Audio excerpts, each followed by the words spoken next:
भरपूर विद्यार्थी विचारत होते की हॉस्टेलची सेकंड लिस्ट येणार आहे का आणि कधी येणार आहे। तर आपल्याकडे एक लिस्ट आलेली आहे आणि ही लिस्ट आहे नागपूर हॉस्टेलची। तर नागपूर हॉस्टेलसाठी ज्याही विद्यार्थ्यांनी अर्ज केलेले असेल त्यांची सेकंड नंबरची लिस्ट म्हणजे दुसरी लिस्ट आपल्यापर्यंत आलेली आहे आणि ही लिस्ट तुम्हाला आपल्या टेलिग्राम चॅनलवर सुद्धा उपलब्ध करून देण्यात येणार आहे। तर तुम्ही यामध्ये तुमचे नाव आहे का चेक करू शकता। तर बघू शकता द्वितीय यादी म्हटलेलं आहे आणि नागपूर शहरातील मागासवर्गीय मुलांचे शासकीय वसतिगृह यांच्यामधले सेकंड लिस्ट आहे। तर यामध्ये तुमचे नाव आहे का तुम्ही चेक करा।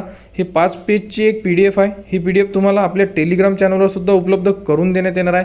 तर यामध्ये जर तुमचे नाव असेल तर तुम्ही वसतिगृहाला जाऊन प्रवेश घेऊ शकता।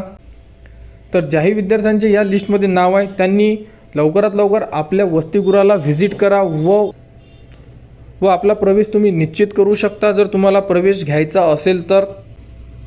आणि यामध्ये जेही नाव दिलेले आहे ते सर्व विद्यार्थी सिलेक्ट झालेले आहे आणि वसतिगृहासाठी नागपूरची वसतिगृहाची लिस्ट आहे।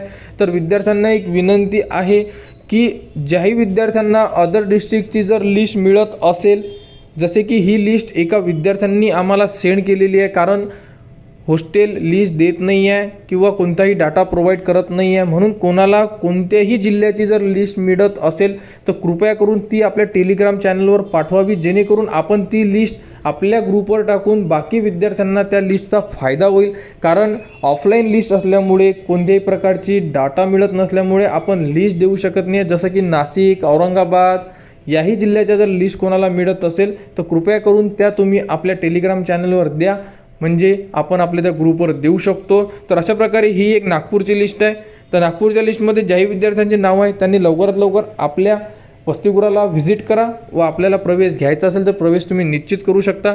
ही जी लिस्ट आहे ही तुम्हाला आपल्या टेलिग्राम चॅनलवर उपलब्ध करून देतो आहे, तिथून तुम्ही बघून घ्या पूर्ण PDF आणि जर तुमचे नाव असेल तर तुम्ही ॲडमिशन घेऊ शकता। तर अशा प्रकारे ही एक लिस्ट आलेली आहे समाज कल्याण वसतिगृह म्हणजे गव्हर्नमेंट हॉस्टेलची। तर यापुढील जेही लिस्ट येईल ती तुम्हाला आपल्या टेलिग्राम व आपल्या यूट्यूब चॅनलवर उपलब्ध करून देण्यात येणार आहे। त्यासाठी आपल्या चॅनलला सबस्क्राईब करा व हा व्हिडिओ इतरांपर्यंत शेअर करा।